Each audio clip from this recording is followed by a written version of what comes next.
जय यीशु। प्रभु यीशु के सामर्थ्यवान नाम पर फादर आप सभी लोगों को अभिवादन करते हैं। हालेलुया। बाइबल तीर्थ यात्रा में आज हम जोशुआ नबी के अध्याय 16-17वां अध्याय पढ़ रहे हैं। साथ में स्तोत्र संख्या 60 और प्रेरित चरित्र के अध्याय 13 पढ़े हैं और अब हम उसकी व्याख्या सुनेंगे। जोशुआ के 16 और 17वां अध्याय में हम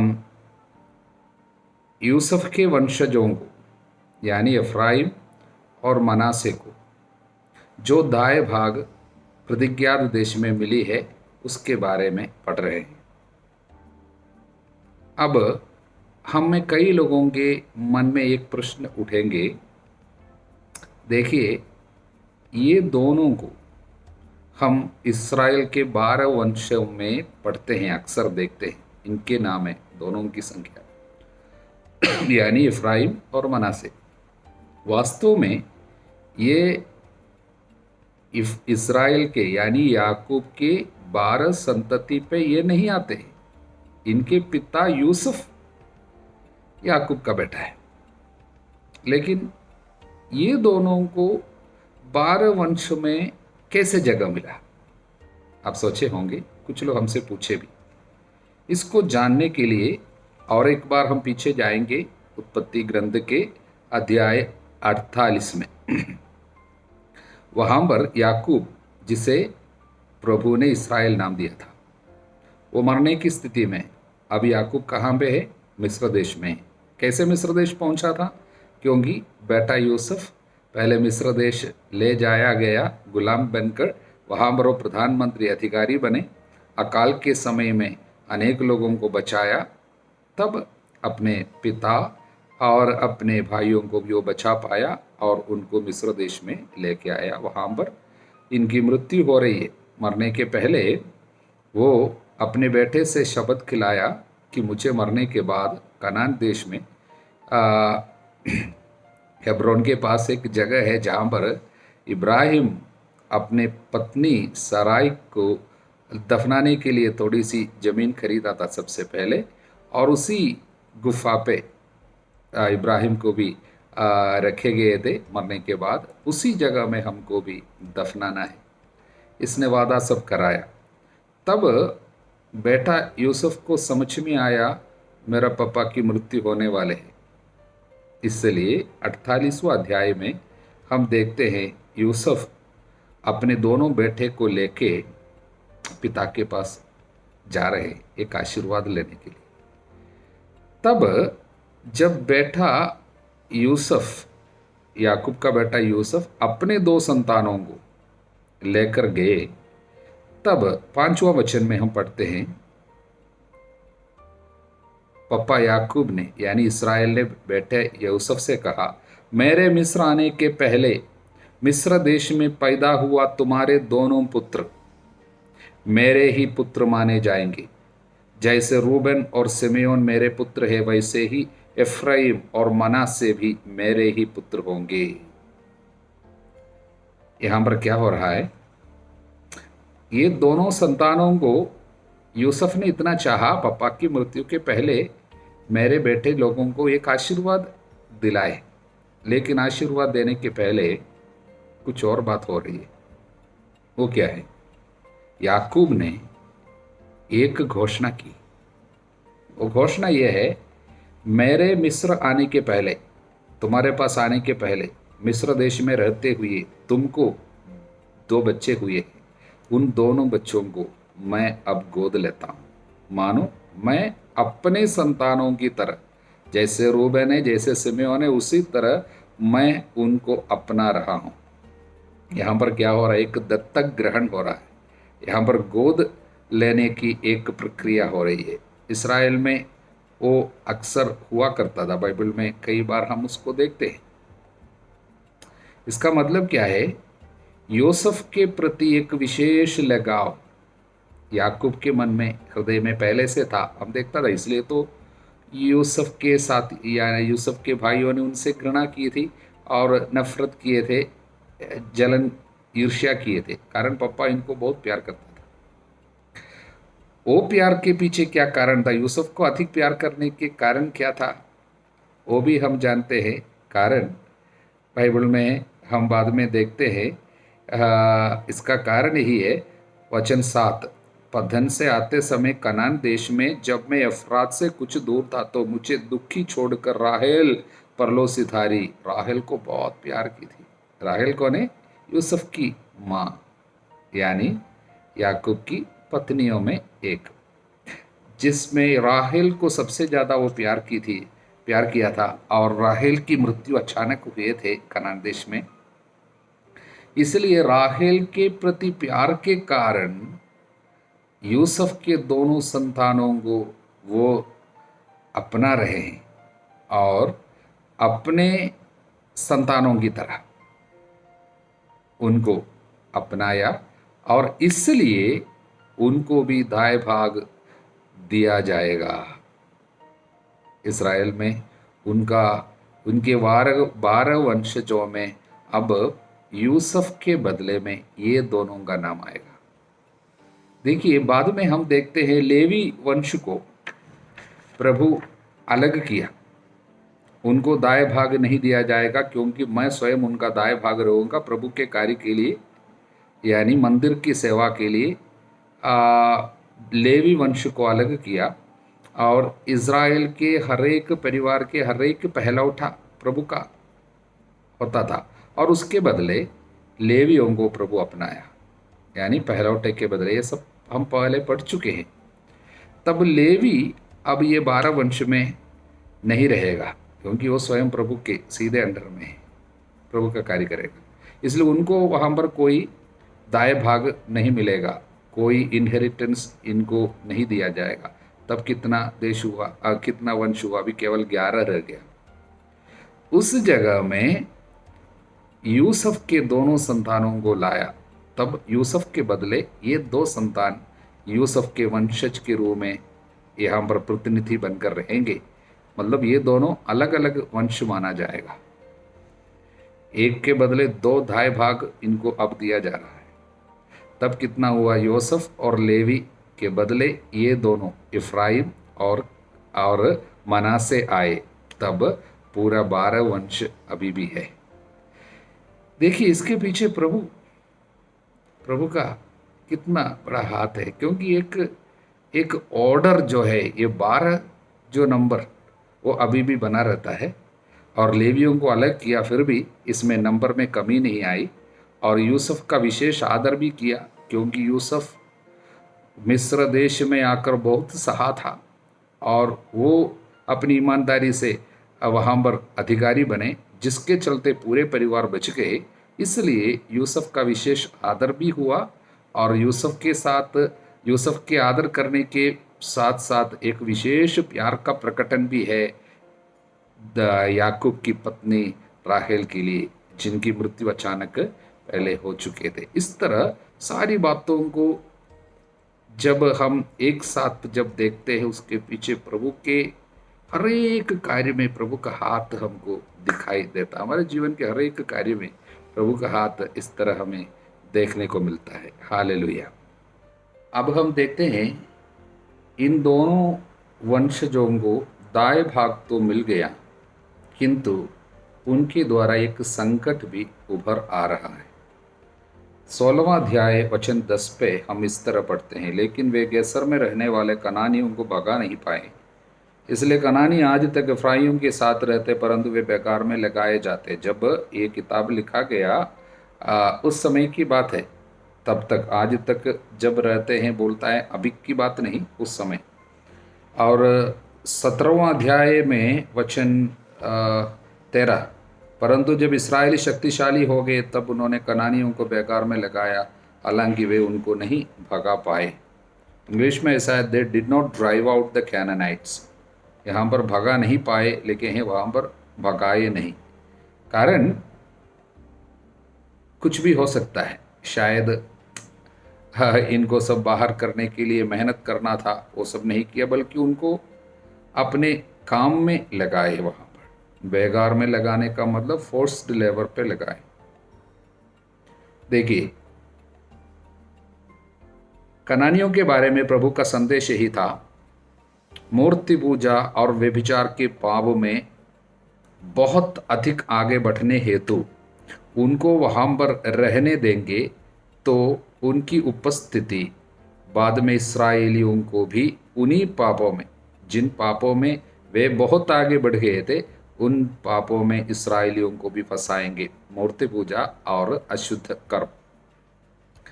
इसलिए उनको पूर्णतः, जिन्होंने देश को अशुद्ध किया है, उनको नष्ट करने के लिए प्रभु ने बताया था, सख्त आदेश कई बार दिए है।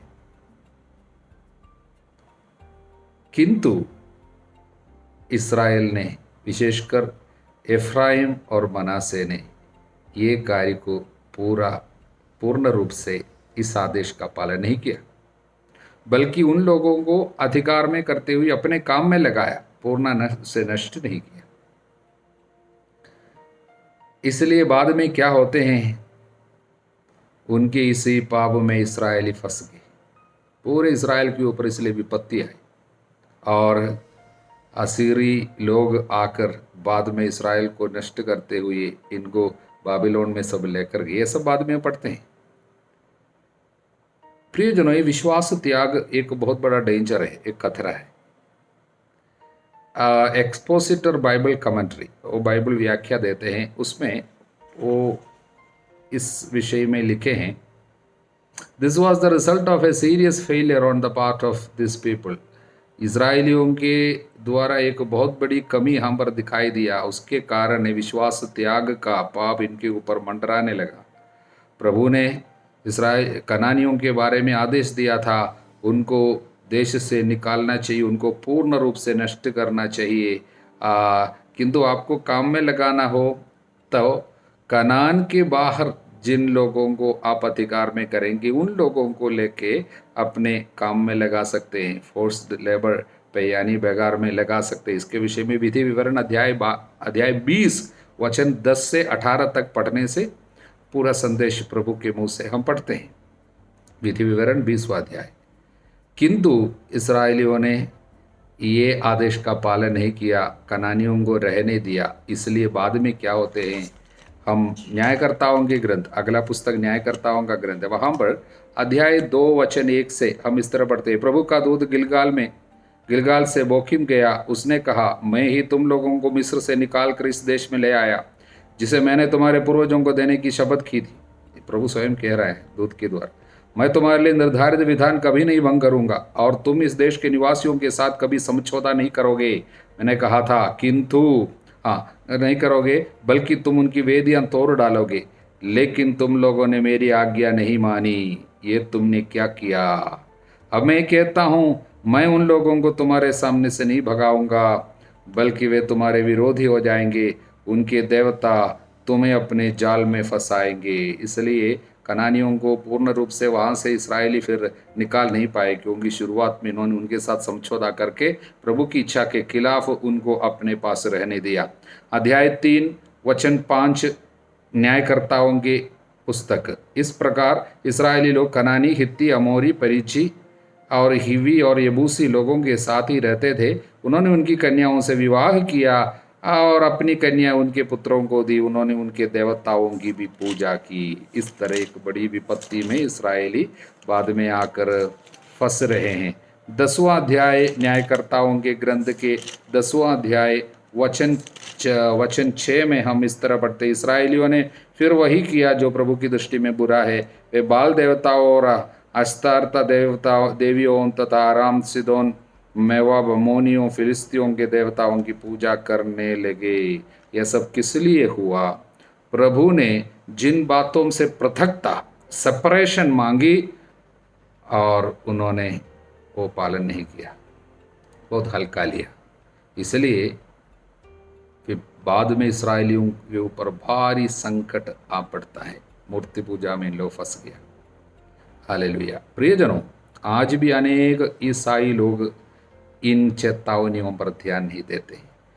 पृथकता और पवित्रता प्रभु बार बार मांगे, यानी पवित्र होना है कि आपको पृथक होना है, यानी पापियों की संगति छोड़ना है।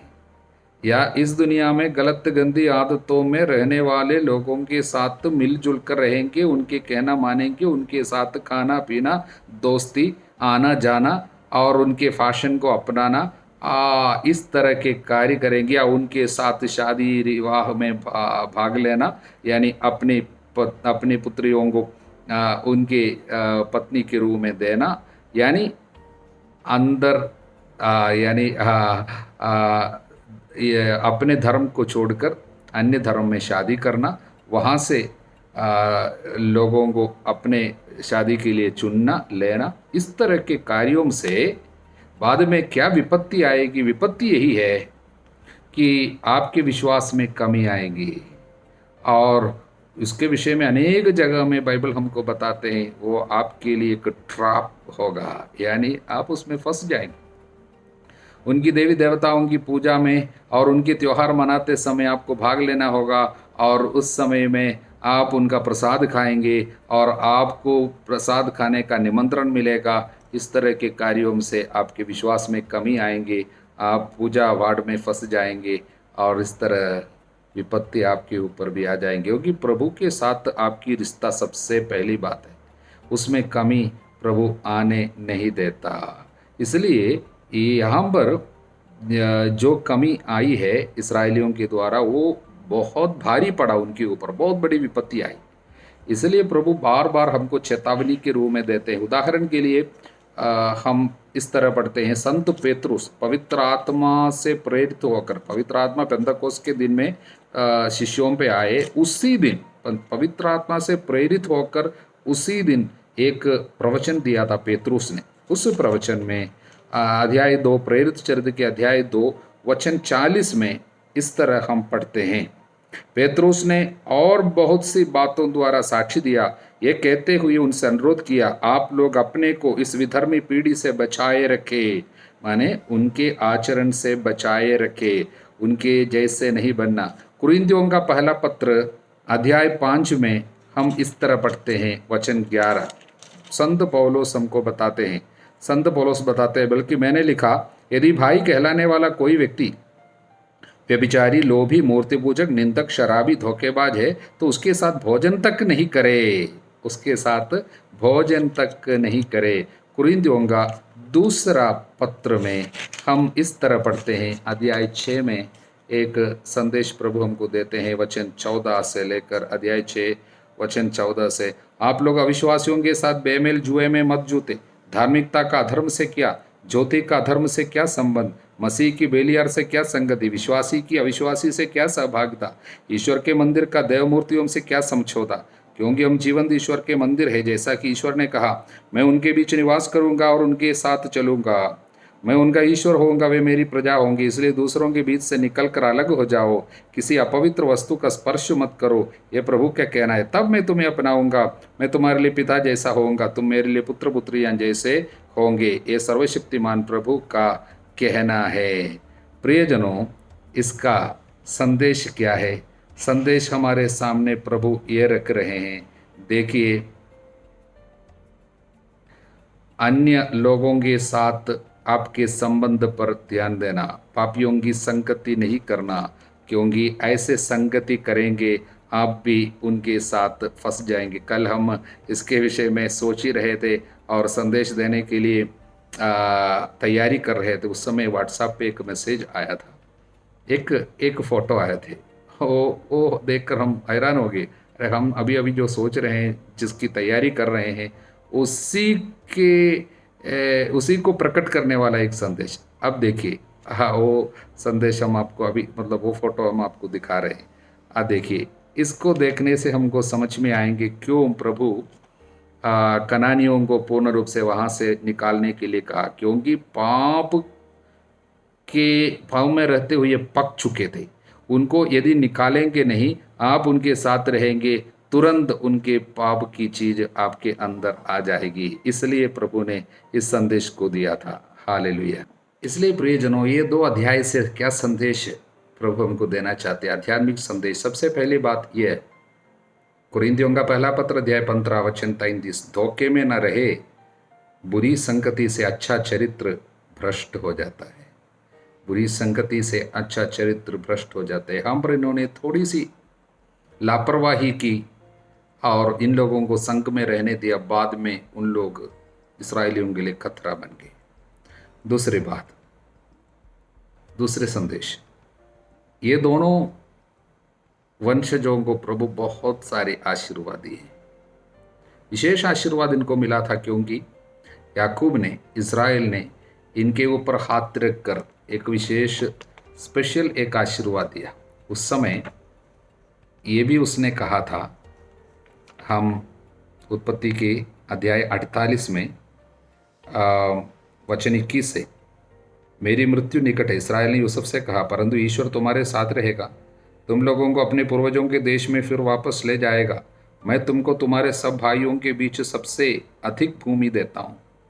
लेकिन यहाँ पर अधिक भूमि देता हूँ जो है हिंदी में ट्रांसलेशन किए हैं, लेकिन वास्तव में उसने ये बताया था। इंग्लिश में मैं पढ़कर सुनाता हूँ। It is to you and not to your brothers that I am giving Shechem, that most fertile region which I took from the Amorites with my sword and my bow। मैंने अपनी तलवार और धनुष के बल अमोरियों से ली थी और शक्केम के सबसे अच्छा भूमि, अधिक भूमि नहीं, सबसे अच्छा भूमि मैं आपको दूंगा, शक्केम। देखिए, उसके बाद कम से कम 450 साल के बाद इनके इजरायली लोग कनान में देश में पहुंच गए। वहाँ पर चिट्ठी डालकर जब दाएं भाग चुना, आप विश्वास करिए, जो जमीन इनको यानी यूसुफ के वंशजों को मिला उसमें यह शक्केम भी मिला है। वो भी चिट्ठी डालकर मिले। आप देखना थोड़ा सा, पिछले दिन आपको जो मैप भेजा गया था उसको देखने से पता चला कि मनासे के जगह पे शकेम आते हैं। शकेम जो है सबसे सुंदर ज़मीन था, सबसे अच्छा ज़मीन था। वो ज़मीन सब किसको मिला है? इन्हीं को मिला, यूसुफ के वंशजों को ही मिला। जो 450 साल पहले प्रभु ने याकूब के मुंह के द्वारा एक आशीर्वाद दिया था, वो आशीर्वाद कैसे कितने साल के बाद पूरा हुआ देखिए। इसलिए एक एक कार्य जो हमारे साथ होते हैं उसके पीछे प्रभु का हाथ है। प्रभु अपनी वायदा को पूरा करता है। आशीर्वाद यदि मिला है वो पक्का हमारे ऊपर आ जाएगा। इसके बावजूद इन लोग जाकर शिकायत किया, हमको और अधिक चाहिए, ज़मीन चाहिए। तब योशुआ प्रभु से प्रेरित होकर, आत्मा से प्रेरित होकर क्या कहा? अधिक नहीं दिया बल्कि अधिक मांगा, इनसे अधिक मांगा। तुमको मेहनत करना होगा, जमीन को अपने अधिकार में करना होगा, उसके लिए युद्ध करना होगा। देखिए, इन लोगों वहाँ पर प्रतिज्ञात देश में पहुंच गया तो थोड़ी सी लापरवाही आ गई। अभी हम लोग बैठेगा, अभी कोई मेहनत के लिए तैयार नहीं। अभी क्या है, घर सब बनी घर और खेती बाड़ी सब कुछ मिल गया। तब इसने सोचा अभी थोड़ा चलेगा, चलता है, ऐसा मनोभाव आ गया। अभी कोई मेहनत करने के लिए तैयार, अभी थोड़ा हम विश्राम करेंगे सोचा। इसलिए यहाँ पर प्रभु की आत्मा योशुआ नबी के द्वारा इनको बताया, आपको आगे बढ़ना होगा, कनानियों को भगाना होगा, आपको युद्ध करना होगा, आपको मेहनत करते हुए ये ज़मीन पूरा जंगल वगैरह सब साफ करके आपको वहाँ पर खेती करना होगा। ये सारा उत्तरदायित्व अधिक इनको सौंपा। इसलिए प्रियजनों, प्रभु हमको क्या संदेश देना चाहते हैं?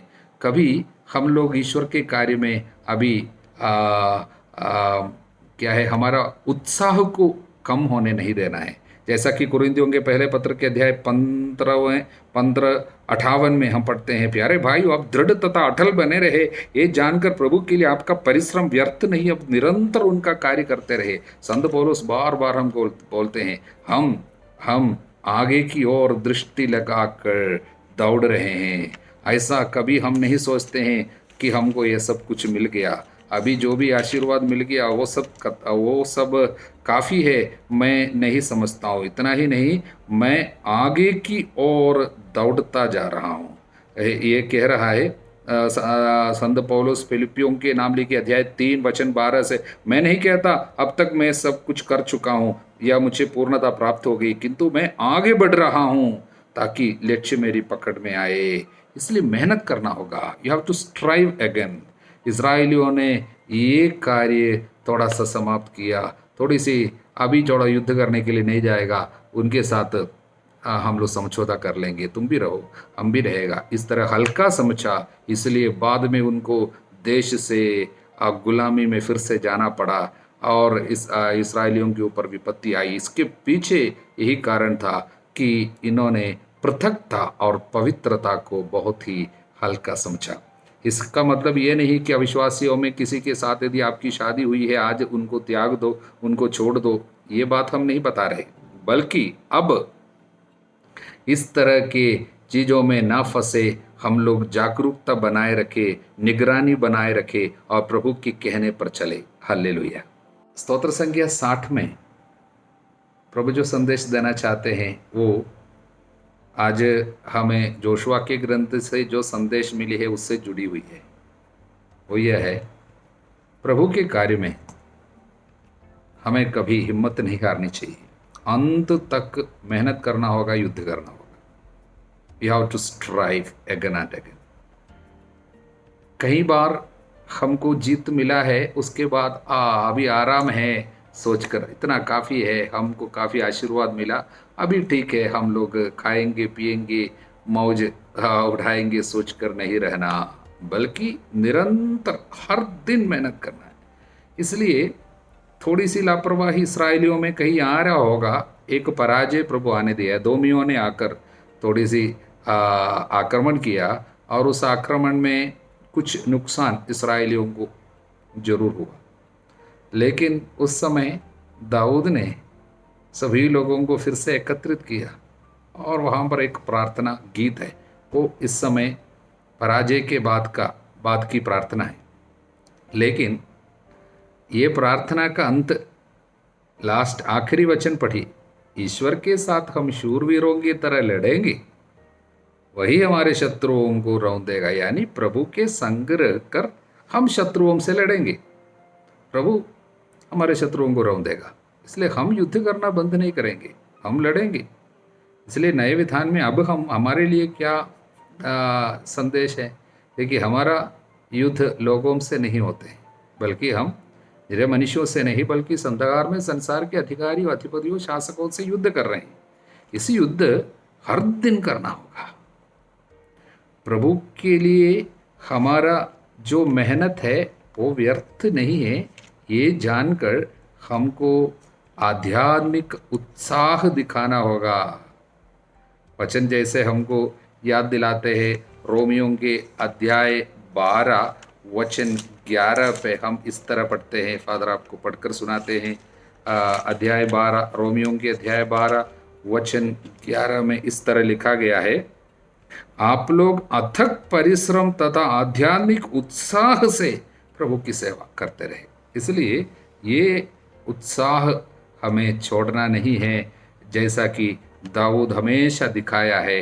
वही संदेश प्रभु आज इस स्तोत्र के द्वारा हमको देते हैं। और प्रेरित चरित्र के अध्याय 13 में हम यही संदेश को देखते हैं। भले ही बीच में थोड़ी सी तकलीफ वगैरह होती है, लेकिन पौलुस और बरनबास किस तरह प्रभु के सुसमाचार के कारण उत्साह दिखाते हैं और उत्साह के साथ वो सेवा कार्य में निकल पड़ रहे हैं। इसलिए इस अध्याय में, अध्याय 13 है, आज हमें प्रेरित चरित्र के अध्याय 13 पढ़ने के लिए दिए हैं। वहाँ पर हम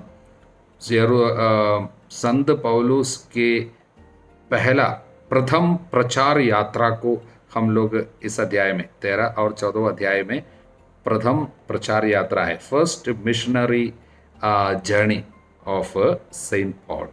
इसलिए सेंट पॉल के साथ बरनबास भी है, दोनों मिलकर एक बहुत ही सुंदर उत्साह के साथ एक सेवा का कार्य करते हैं अनेक जगहों में, जैसा कि सेलूसिया, फिर साइप्रस, सलामिस और पाम्फोस और पेरगा, पिसिदियन, एंटियोक, अनेक जगहों में वे गए, वहाँ पर सुसमाचार सुनाते हैं।